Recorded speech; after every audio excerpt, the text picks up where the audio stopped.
Okay, so we are continuing the study, discussion, the BitConnect, what you actually learned. This is part 4. I'll keep screaming it because BitConnect is gone. There are other platforms who are there.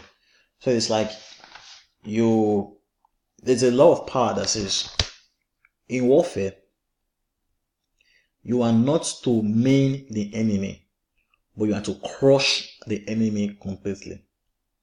Now, when BitConnect came, BitConnect was the only platform that was doing that. And then you have something like USI Tech, right? So,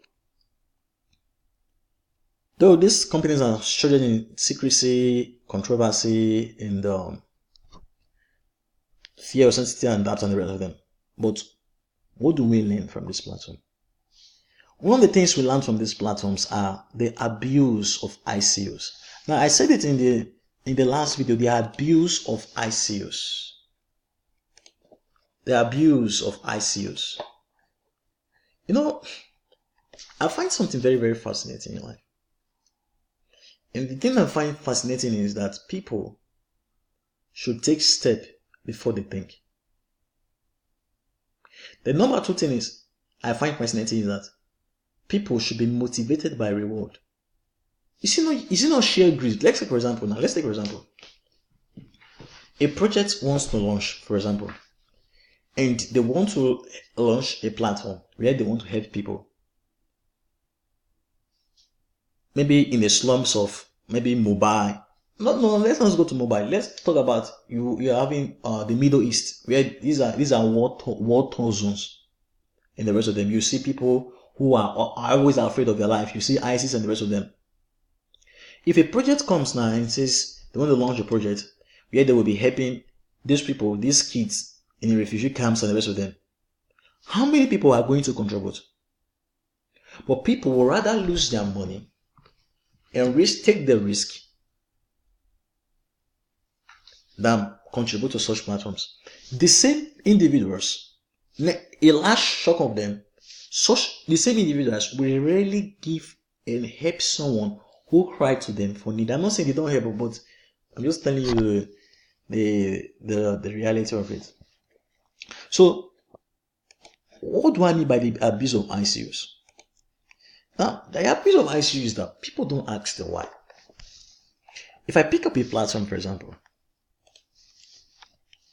this is a platform I covered, VideoCoin.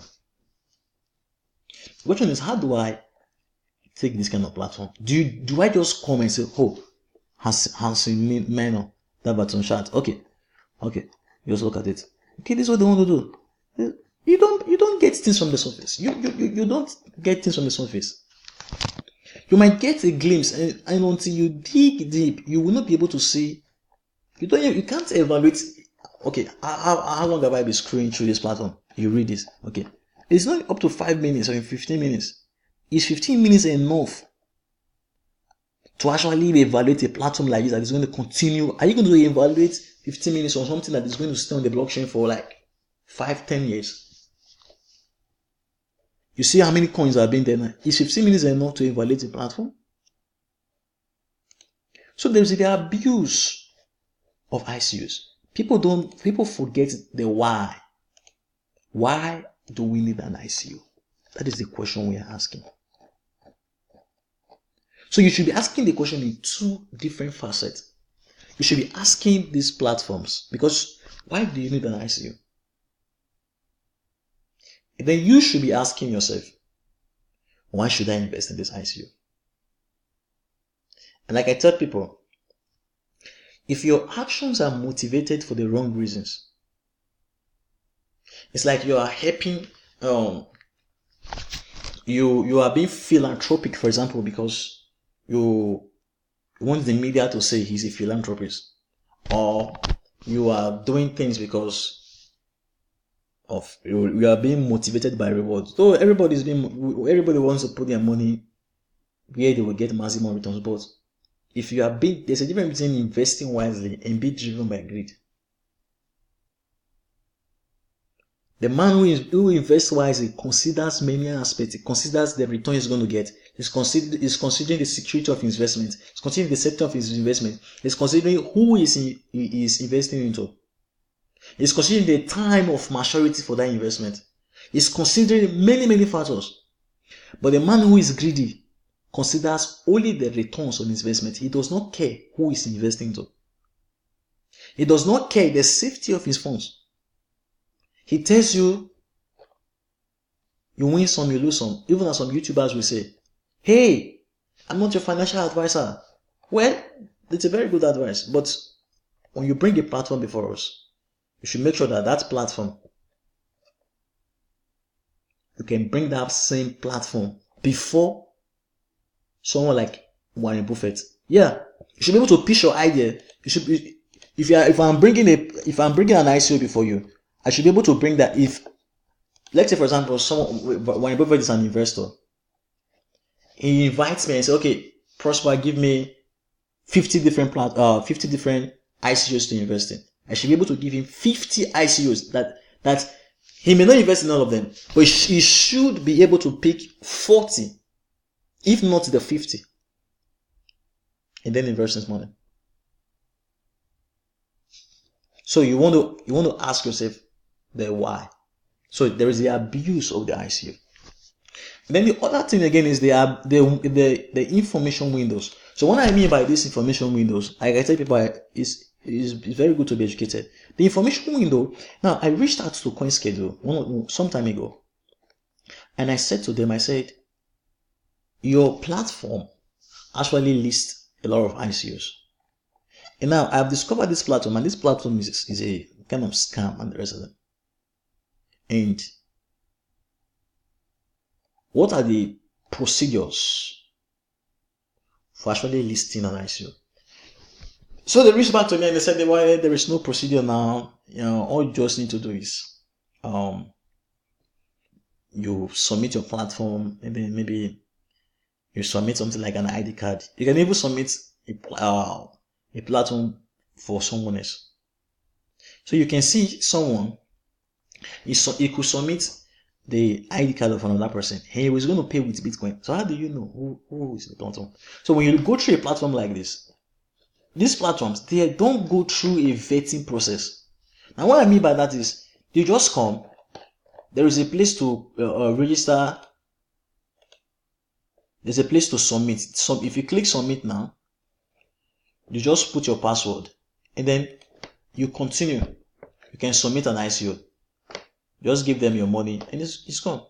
Also the same thing, you go on a platform like Cointelegraph. I'm not accusing them. Cointelegraph, Coindex, there are many crypto potato and the rest of them. There's a paid press release. Okay, you pay for the money and the rest of them. You pay money, and then they can publish your report. And at the end of the day, they tell you that this is a sponsored post, or do your own research. So what is the what is the need? The people in the industry should protect the industry. If not,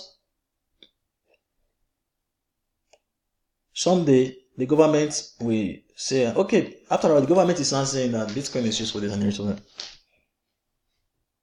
So people should protect themselves in this space.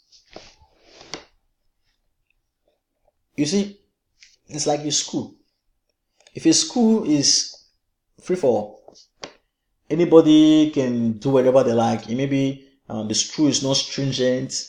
They don't raise the bar. They don't raise the standard. Anybody can just wake up and cheat in the exam and then have a certificate.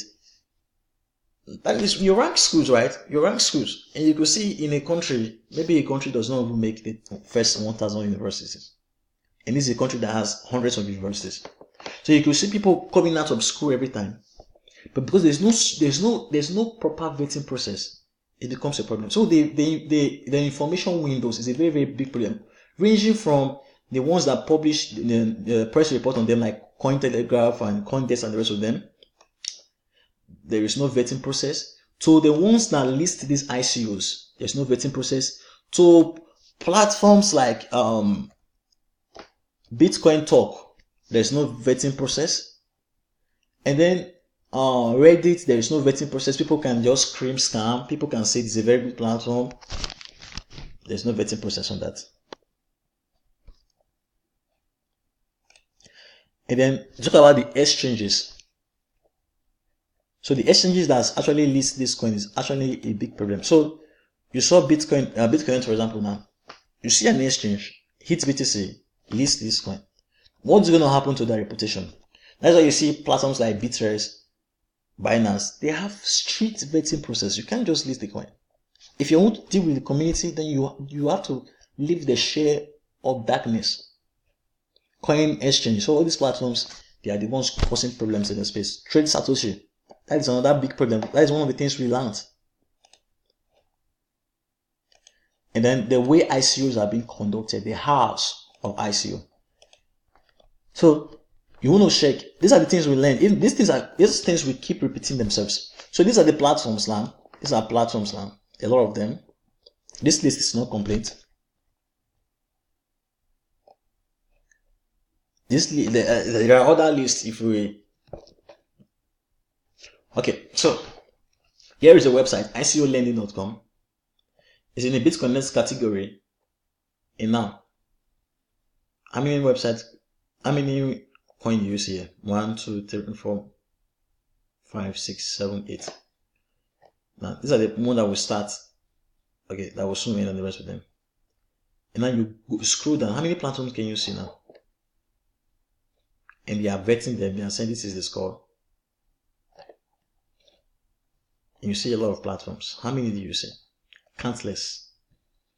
Countless. You see? So you have a lot of platforms. They tell you that the risk is high and the risk is low. Isn't that? So they are how these ICOs are actually launching is something that calls for concern. And then you have a platform like Benebit. Benebit actually ran away, right? With 4 million of people's money. Now, what do you tell someone who is outside the industry? Confido, the same thing. And lots of platforms. And then you have Fisher Lab. I actually covered that one yesterday, and I want people not to get into the platform. I was tweeting with I Love Crypto, so we actually communicating. He was talking about this platform, and he says there are many signs. I told him even on my Twitter handle, and you can even let me put it so you can see. So here is my tweet. From all my findings, I stand to be corrected. They could disprove me. I stand to be corrected. That this project is 100% scam. And I have proofs. I have proofs. Even though they take down their website, I have proofs. I have the website saved and I have other informations. So you should be warned. And then the other thing again, I actually tweeted a few days ago. I talked about the ICO craze. I made a mistake with this writing. The politician manifesto versus implementation. So how the ICOs are actually coordinated is another big problem. And then I'm talking about part 5 of BitConnect, what we learned. Do have a very good day.